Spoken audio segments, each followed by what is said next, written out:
Hello there everyone, welcome back to my channel. My name is Joesephyr and welcome to another Should You Pull video for Dissidia Final Fantasy Opera Omnia.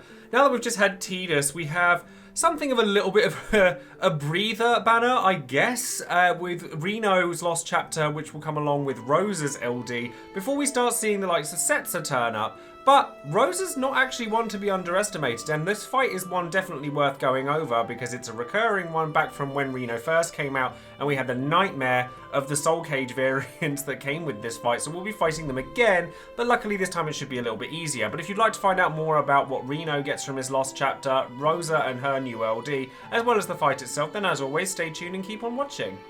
Now before we get started, of course, please don't forget to check out all of my social links in the description box below, including Twitch, Twitter, Discord, and Patreon. Over on Twitch, I stream 5 times a week, including, obviously, Dissidia Final Fantasy Opera Omnia, Final Fantasy XIV, and other Final Fantasy and Square Enix products, so it'd be lovely to come and have you come and join in over on Twitch as well as YouTube. Over on Patreon, I do always shout out one of my patrons every time I release a new video, and today that person is going to be Agent Kazira, who is a Kimari fan, as going by their title card, so a massive thank you goes out to you for supporting the channel further and allowing me to keep making these videos as much as I'm able to do so as we speak. And of course, if you want a title card just like Agent Kazira has, as well as other benefits such as monthly voice chats that we do, behind the scenes footage, all sorts of other things that perhaps you'd like to consider clicking on that link in the description box below and becoming a patron yourself. And last but not least, of course, don't forget to check out all of the other content creators out there for Dissidia Opera Omnia and all of the other resources pertaining to information regarding the game. Okay, so let's take a look at the banner to begin with, as well as obviously Reno, Rosa, and what extensions they've had that make them potentially more viable for your team and usage in future events. Now, the banner itself is going to contain obviously Rosa and Reno's full kit, so EX, LDs, etc. It's going to be another chance to get hold of Tidus's BT, and it's going to feature General Leo's EX, which quite frankly is one of the characters who need love the most, because if anyone remembers when General Leo was like the most busted thing to come out of Dissidia Opera Omnia, then they've been playing this game a while, because it's been quite a while since he's been doing really anything. Now, Reno's a very popular character, so it pains me to say this. As somebody who had Reno the first time around, I have used Reno once, and I used him because I was aiming to use him so that I hadn't pulled for a character that I wasn't using. So quite honestly, if you haven't used him up until this point, he is an offensive based debuffer that likes to prey on physical attacking enemies by inflicting the numb debuff through his first skill, which is, none of his skills do an awful lot of damage. Like, I mean, they're all sort of, you know, single target, single HP dumps, that kind of thing. Then he's not going to be there for a damage deal, let's put it that way. But his numb debuff, it inflicts physical attack and defense down, and also makes it so that the enemies, whenever they do a physical attack, will delay themselves by 2 turns. He also enchants himself for Thunder and does Thunder in Peril using his EX attack, and the main draw of Reno is his LD attack, which is Pyramid. And now that he has his level 80, this can be brought along as a call ability, which is really nice, because what Pyramid does is, for the 1 turn that it's up, and it is a single turn thing regardless of anything else there is, it doesn't even have a turn counter over it, so it will only last 1 turn, means that while they've got it, they take more bravery damage, and any bravery damage, HP damage, or debuffs that that enemy would do don't happen. Like, they don't do anything. So for that 1 turn, you are completely safe from anything the enemies would do. So think of it like a even bigger version of Cypher's debuff. So it's it's very good for that 1 turn. Now, with his level 80, obviously he gets this as a call ability, and this is a nice thing to have with Reno, because, you know, being able to nullify an enemy's big attack once is really potent, particularly against enemies that need to take a turn in order for you to finish the fight properly, such as his own Lost Chapter, or various events where they need to take a turn for their Lufenia Orb, for example. Now, and he also has the decency to remove a single buff from the enemy, just so that you're always going to get the Pyramid on there. Now, Reno's LD board does actually give him a brand new buff, which gives Max Brave and Party attack up, which is nice, and it also gives him elemental weakness damage up, and also makes it so he does HP damage plus 20% as long as he's attacking a debuff target. It also increases base duration of any debuffs he inflicts by 2 actions, except for Pyramid. Because Pyramid, like I said, doesn't actually have a turn counter over it. It just happens the once, and then it's gone. So sadly, that bit doesn't really affect Reno. I really want to like Reno because he's not terrible. He's not. He is easily one of the more skippable characters out there. He's definitely skippable in comparison to the likes of Setzer and Tidus. If you haven't had him up until this point, you're probably not going to need him going forward. He does have a C19 and EX that comes up much later, has recently been released in JP, that makes him a fair amount better, but even then he's not an absolute must-have character. So he is a character that you could probably live without, which pains me to say it because Reno is a really popular character and he's not... There are no really terrible characters in this game. Everyone has something to offer. And in Reno's case, I think that his biggest selling point at this point is his LD call. And that's not a bad thing, because his regular call actually inflicts the num debuff as well, so that you can take advantage of both sides of his kit through call abilities. And then obviously he gets high armor as well, which is going to be Tactics Keystone. If you want to use Reno a lot, you could. There's nothing stopping you. His damage is not the greatest, and if you're against enemies that do like purely magic attacks, you ain't bringing Reno, because he does prey primarily on physical attackers. But you're definitely, in my opinion, you're definitely not going to be wanting to go blue on his armor, which is sad because Reno's suit is cool, and it's a nice thing to kind of round out the character profile and everything. But it's selfish for a start, which isn't ideal for a character like him. The fact that he has a little bit of party synergy now on top of his debuffs is quite nice, but is it enough to make him a worstful character? I don't know. So now let's take a look at Rosa. She's getting a rework, and obviously she has an LD weapon to come. Now, if you've not used Rosa before, like with Reno, I have obviously made a video about Reno before, so if you want to know more details about him, you can go back and look up the video for Reno and see if you want to learn more details about him. Rosa, on the other hand, is hasn't been used for a while since the EX Plus era, but she's always been very good at what she does, which is being an aura bot more than anything. Like, without any of her other kit, she's always had huge attack, max bravery, initial bravery auras, as well as good bravery gen. And then, yeah, the fact that she had Brave Overflow was a big deal back at the time, but obviously now it's like, you know, everyone kind of has that. So she does get a rework as well. So her Divine Blast, which is previously a 3-hit Brave HP attack that battery party bravery, and that was kind of it.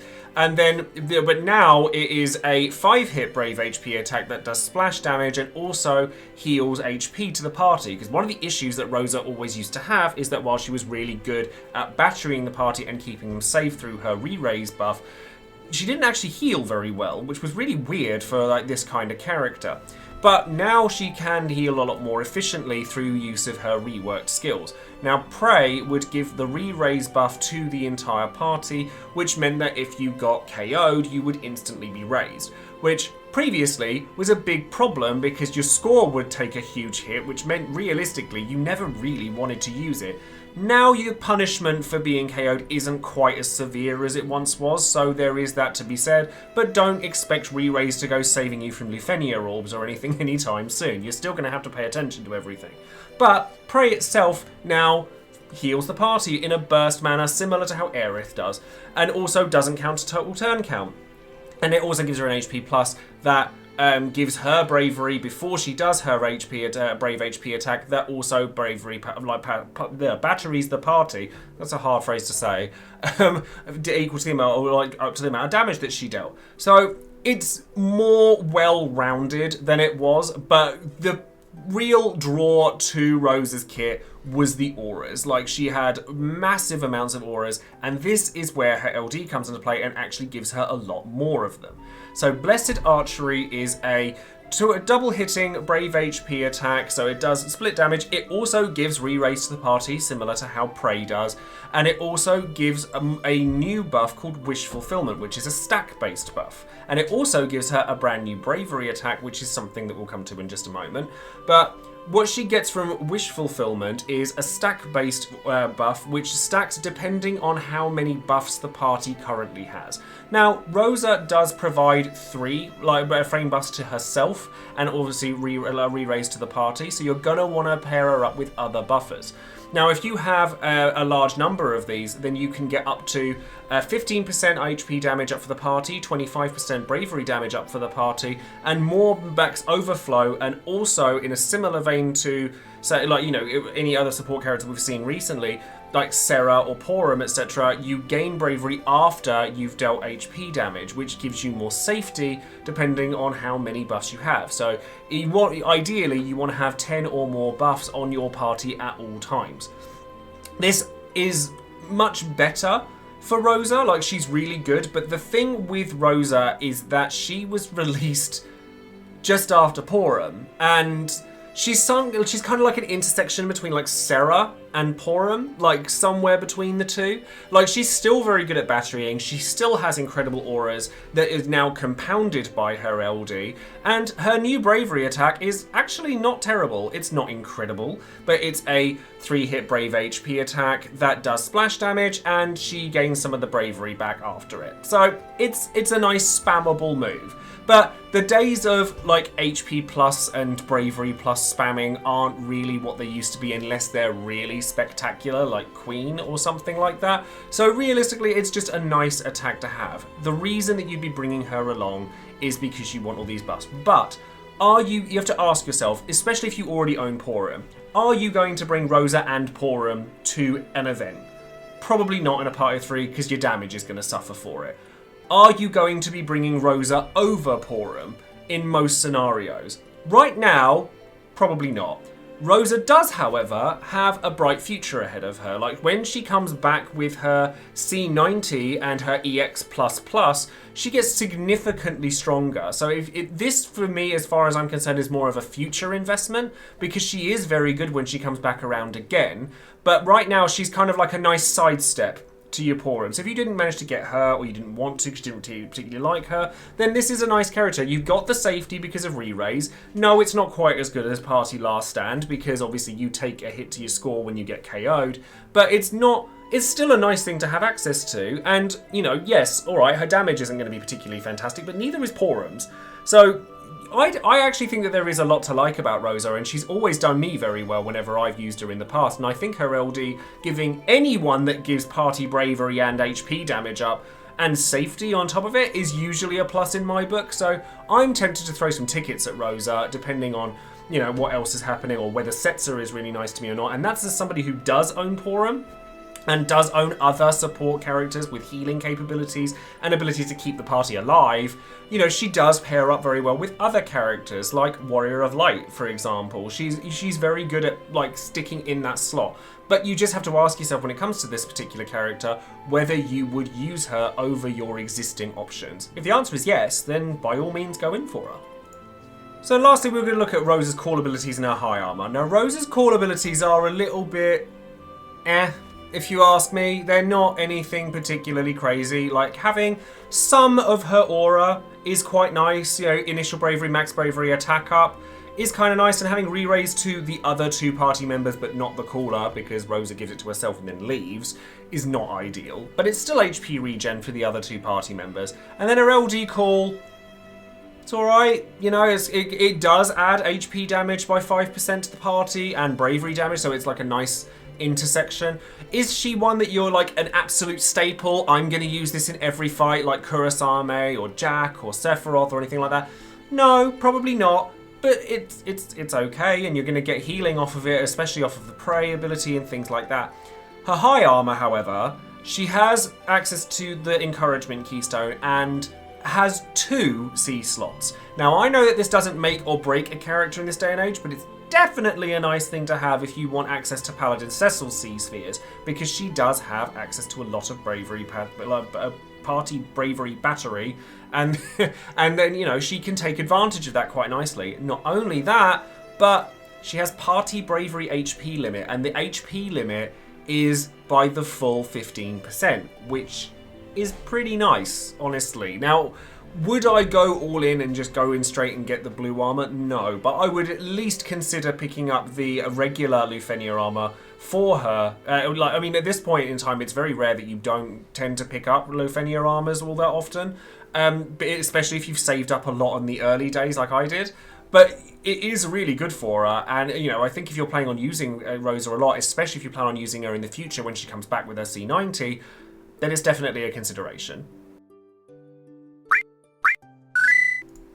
So now let's talk about Reno's Lost Chapter Lufenia mission. Now, For those of you who remember this, the Castle Guardians, which were variants on Soul Cage, and I know no one likes the Soul Cage enemies, these were nasty back in the day. Like, these were horrendous when Sephiroth's batch was around and Reno first came out. This was a horrible event, and obviously now it's come back. Luckily, we have a lot more tools to deal with what they do than we originally did.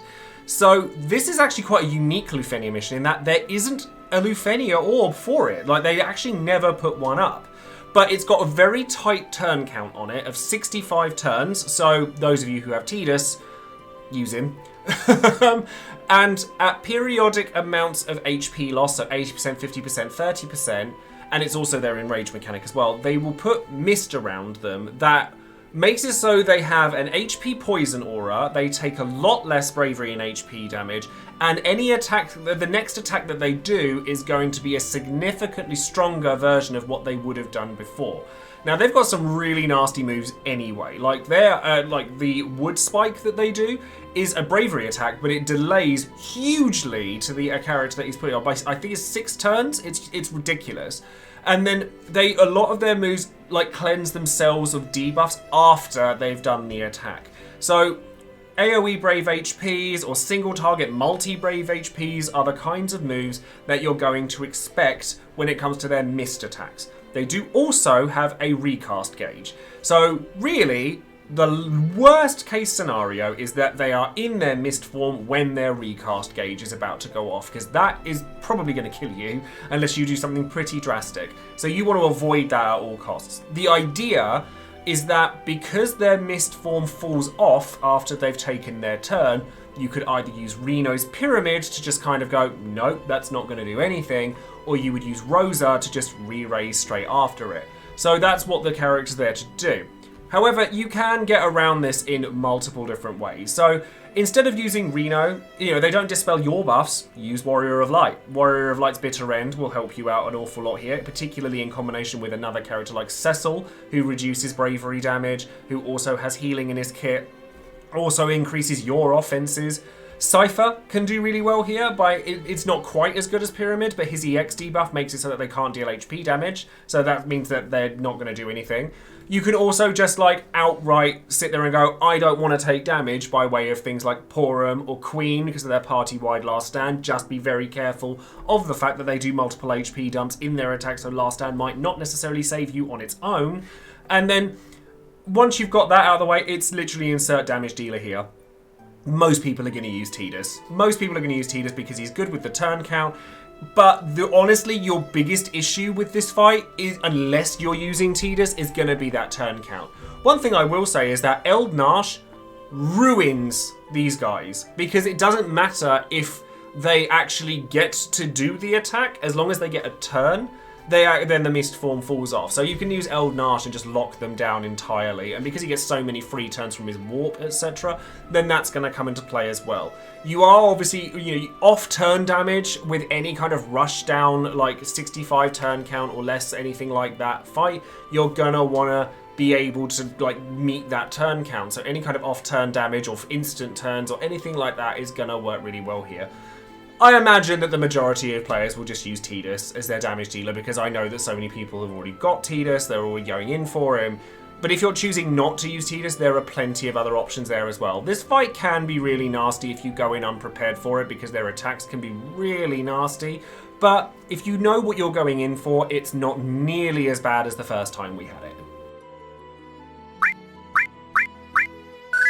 So now, of course, we have the option of whether we should be pulling for Reno and Rosa or not. Now, they're not bad characters. Rosa is actually very good. Her auras are significant. She has the HP and bravery damage that keeps her up to date with other characters like her, like Sarah, like Porum, etc. There's a lot, or Cecil even. There's a lot to like about Rosa, especially now that she provides burst healing, which is something she couldn't do before. And, she does have a bright future ahead of her with her C90 coming up and BT Plus era. So if you wanted to go for her now, you could treat it as a future investment. And you would, there is argument to use her for a little while now, but with Yuna coming up fairly shortly as well, and her being a healing support-based character that does a lot of damage, as well as anything else because of her burst phase, maybe you might want to hold off on that and see how we go from there, because there will still be options, there will still be time to pull for Rosa even after Yuna is released. Reno's best feature at this point, if you ask me personally, is his call abilities. Like, Numb is useful in certain fights, and Pyramid is actually very useful in a lot of fights. You know, it's not that he's a bad character in your main party, he just doesn't really bring anything special. Like, that, you know, he's not on his own now for like the Pyramid debuff. Like I mentioned Cypher earlier, and he can do stuff like that. Warrior of Light, you know, brings a dedicated sort of, you know, HP nullification and things like that. So realistically, Reno is never needed, and like while his new buff is okay, like it makes his skill 2 do a lot more damage because it's the only multi HP buff he's got. And, you know, it makes it so that he's got light party auras and things like that. If you love Reno, and a lot of people do, then you can find use for him. But if any other reason than that, I just wouldn't pull here. Because the banner as a whole is just in the worst possible timing. Like, people have just pulled for Tidus, people are going to be pulling for Setsa, people are going to be pulling for Yuna and Agrius. And I know I mentioned those 3 characters a lot, there is a reason for that. And, you know, Porum wasn't that long ago. And yes, I know that Rosa and Porum are different characters, of course they are. But they do ultimately provide the healing support role. So, are you realistically going to use them both? Do you need to use them both? Like, you know, if you have Porum, how much of an upgrade to your roster is Rosa really going to be? So, and if you want her for a future event, you can always pull for her then. You know, like if you've got a surplus of resources, you've pulled for Setsa, you could come back to this. Absolutely no questions asked. Even being a double LD banner isn't that big a deal anymore either, realistically, because the majority of banners are from this point onwards. So I think that this is probably a good place for you to be saving your resources, and there aren't many of those around.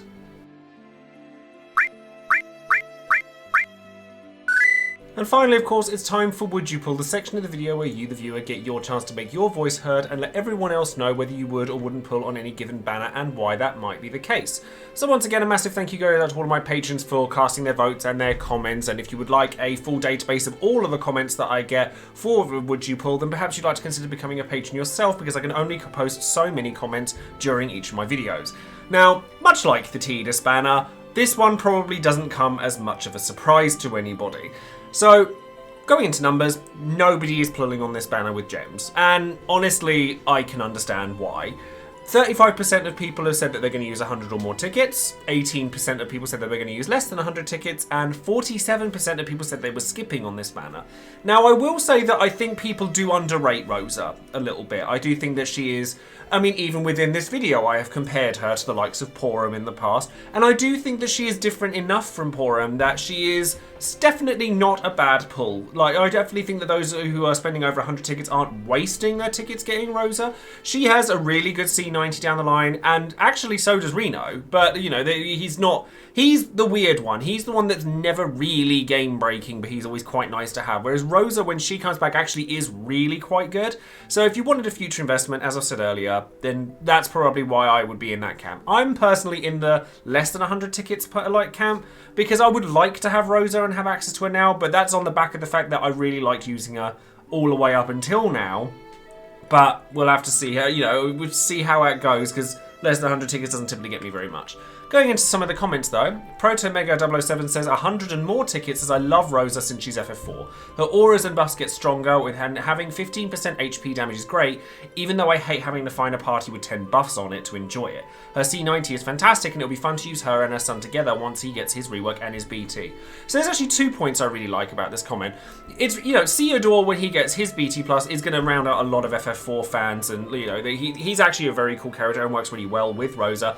But the fact that you've mentioned having to find a party that has 10 buffs on it is actually sometimes more awkward than you might think, considering that Rosa doesn't actually provide that many by herself. So I think that she doesn't go with everybody. She's not like Porum, where it's literally plug and play. She's very good, she's very easy to put into a lot of teams, but she doesn't go in everything. So I think that that's something that's noteworthy at the very least. Multiracial says I'm going to use tickets on this banner as many as it takes. I've already got Reno's LD, but I'm here for Rosa. She's been one of my favourite supports to use in all of Dissidia ever since her release, and I'm determined to walk away with the LD, which grants her a load of nifty attacks, including a better filler attack, aim, way more healing, and better auras, which she's already one of the best aura bots in the game. Her Brave and HP boosts up from her LD are kind of wonky, only 15%, but having Brave refund for your entire party every turn is really strong. We know this from, this is why I use characters like Sarah as a comparison. Having Brave battery just at will is just a nice thing to have. While she may not be able to fulfill its conditions on her own, she is a support, meaning you'll have other party members, and I can think of very few characters that don't have at least 2 buffs for themselves. I plan on bluing her armor on sight, provided I get her LD. So, I mean, Sarah might not have actually been the best comparison point because it's Brave Refund as opposed to Brave Battery, but I do think that just maybe it's the bow that made me think of it, but like, you know, there are a lot of characters that have a lot of access to Brave Refund nowadays. I think the issue with Rosa is that she's not alone in her camp anymore, like a lot of characters aren't alone in their camp, which is why Reno's Lost Chapter is generally a lot easier than it was the first time around. It's not that the event is that much easier, it's that we have more options to deal with things. J-Dog says this is a pass for me. Again, this banner comes at a bit of an awkward time wedge between Tidus' kit and Setzer. In my opinion, neither of these characters are groundbreaking at this moment, plus both of them return on better banners that I know I will be pulling on. I'd rather wait for their respective upgrades when they return with BT Plus characters than pull now. I get this line of mentality, but I also quite like, one of the things I like most about DFFOO is having a character and then them coming back around and me going, oh, I already have that. I'm looking forward to pulling them back out. So that's why I would like to put at least a little bit of resources into this, just on the back of the fact that I really like Rosa, like some of my patrons do, and I really enjoy her playstyle because it's very static and it just kind of works. But I do think that a lot of people who like a bit more interactivity probably won't like Rosa all that much. And then, speaking of which, Dog Shooting says, do I have Reno? Yes. Did it take me until Transcendence 2 to find a use for him? Yes. Or having Pyramid as a call is very nice though. Literally all of my feelings on Reno, combined.